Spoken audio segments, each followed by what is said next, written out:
What is going on, guys? Money Webby here, back again on Tuesday. Got a nice 10-game slate here tonight.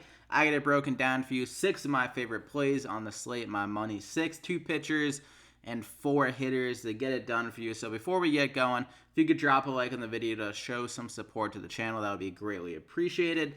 And also, if you aren't subscribed to the channel, also hit that sub button so you don't miss out on these plays and videos. I do NBA DraftKings picks every single day, and also NFL when that season rolls around. So let's hop right into it, though. First guy up, I'm going to go with Jose Berrios at 9,700. Had a terrific first start against the Twins, 7.2 innings, struck out 10, didn't allow a run, so he was really good. He had a 15.6% swing strike rate, so his stuff was moving around. People couldn't locate it, and this is some good pitching conditions against a good just a good lineup for a pitcher to maneuver through against Kansas City, specifically against right-handed pitchers. So it's only 58 degrees here. Two of Kansas City's best hitters are better against lefties, I would say, and Merrifield and Solar. So Berrios, really good upside, I would say, in this matchup. And the 4 games against Kansas City last year, he averaged 23 DraftKings points at 2.08 ERA. So that's some really good stuff. I think he has great upside here to have another terrific outing. I love his pitching arsenal. He can be really up and down, but as this is like his third or fourth season, he's getting up there, more experience. I think he can put together a great year here, specifically against Kansas City. So I'm going to go ahead and lock him in there as my first guy. I'm going to go with Blake Snell, another rising star. Had the Cy Young last year. Terrific stuff. And against Colorado here, this is a perfect matchup for him to bounce back after a tough outing in his first one, a really tough matchup against the Astros, a team that's extremely good against left-handed pitchers. But going against Colorado here, if you just look at Colorado's team, they do strike out a good amount. And this is a huge park downgrade for them as well. So Blake Snell can get a lot of Ks here. And Tampa Bay, he had a 1.27 ERA last year at home, 26 DraftKings points on average, and we're getting him at a pretty solid price tag at 9,500 for a guy that was really dominant last year.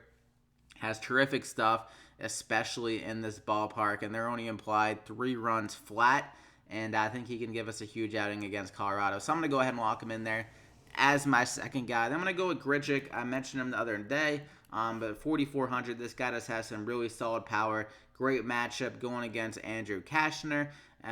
Just a really bad pitcher, gives up a good amount of hard contact, a good amount of power.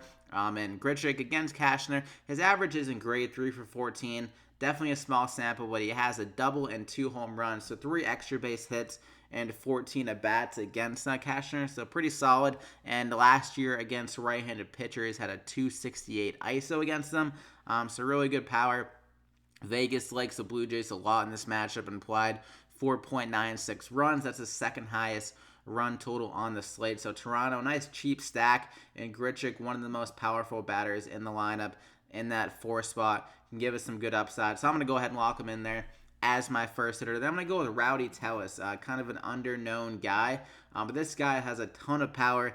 Definitely downside in his game, as he could honestly not hit very well for average, but this guy has really good strength against right-handed pitchers. If you look at his small sample so far, he came up at the end of 2018, and so far in 2019, he has 57 at-bats against right-handed pitchers in his early career. So, and just in that sample, he's absolutely crushed it. A 404 ISO and like a 500 WOBA against righties. So this guy definitely sees the ball well against righties. Had a terrific home run the other day where the ball was like low in the zone. He just pulled it. He just raked it to the right field. So that kind of shows the kind of raw power he has. And if Cashner leaves one over the plate for him, definitely not a good strikeout pitcher. Cashner can leave some balls over the plate. I think Tellez could absolutely smack it and go deep again here against the righty, as we've seen that good power against them already. So a 4,000, good value considering his upside in a prime spot on a team that has a bad pitcher pitching to them, and they're implied almost 5 runs. So Tellez has some really good RBI opportunities in there as well. So I'm going to lock him in there as my second guy. And I'm going to go with Malik Smith here. Got to type in his first name. There's a good amount of Smiths, as you can see, but a 4,100 going against Trevor Cahill. We're looking for the speed in this matchup. Alex Smith, a guy that has tremendous speed, had, I believe, 40 stolen bases last year, so that kind of shows the ability he has with stealing bags, and he's leading off in this matchup. Trevor Cahill is a guy that does surrender a good amount of stolen bases, and Alex Smith, if he gets on first, can easily steal, and against a right-handed pitcher here, he does have some good opportunity just with a bat as well, and in that leadoff spot, should be able to get around 5 at-bats, so everything kind of adds up from Alex Smith here pretty nicely. The Mariners are implied 4.4 runs, so can definitely be driven in as well, and get those extra opportunities with some guys on base maybe and below him on the 9 spot and stuff like that. They do have D. Gordon at the 9 spot, so they kind of have that second leadoff hitter to Alex Smith, but a 4,100, I like the value considering his speed and his upside there. So I'm going to go ahead and lock him in there as my third hitter. And then I'm going to go with Robinson Cano. Definitely a guy that we aren't really sure how he's going to do this year, considering he's older and getting up there. But just throughout his career, he's been really good against right-handed pitchers. And I think specifically in the beginning of the year, he pretty much didn't play half the season last year.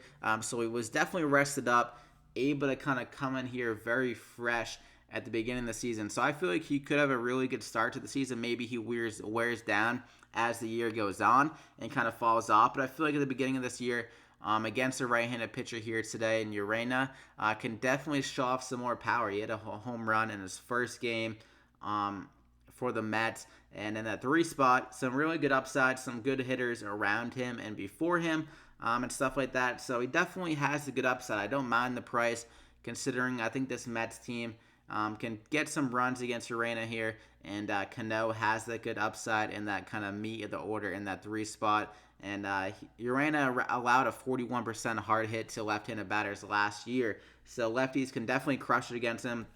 And if Cano can just get a nice contact and really just pull one, can definitely go deep in this matchup. And at 3,900, good discount for a guy that has really good power. So I'm going to go ahead and lock him in there as my final hitter. So that's the money 6. You got Berrios, Blake Snell, really good upside with those guys. I think Berrios can go over 20, and Snell honestly could go over 30 in that game. Tellis could go deep, Cano could go deep, Grichuk could go deep. The Tellis and Grichuk combo, I think they're batting back-to-back, so hopefully they really have some good upside there. And Alex Smith with that stolen base upside against Trevor Cahill. So I hope you enjoyed the videos. Enjoyed the plays for today. Drop a like if you did. Would really appreciate that. And make sure you're subscribed with the notification down. You can hit the bell icon after you sub so you don't miss out on any videos. But good luck here tonight. Hope you win some money. We'll see you back here again next time.